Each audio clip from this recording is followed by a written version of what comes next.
Hello and welcome. In this video, we're going to be looking at composite numbers.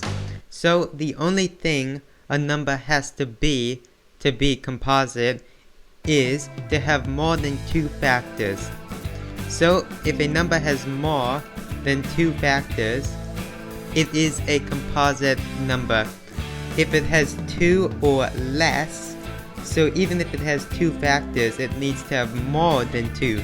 So if it has two factors, it is not a composite number. It is something called a prime number.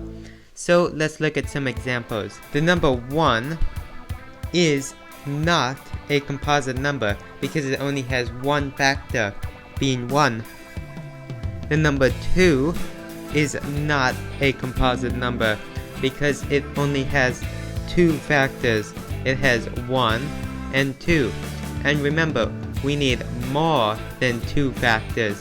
So if this had just one more factor, it would be a composite number. But instead, it's something called a prime number. Okay, what about 3?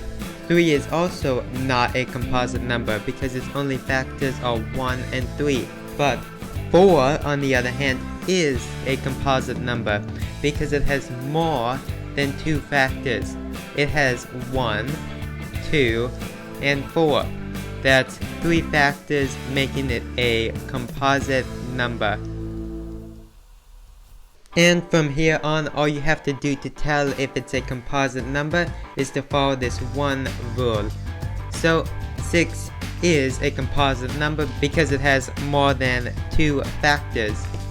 7 is not a composite number, 8 is, 9 is, 10 is, 11 is not, 12 is, and so on.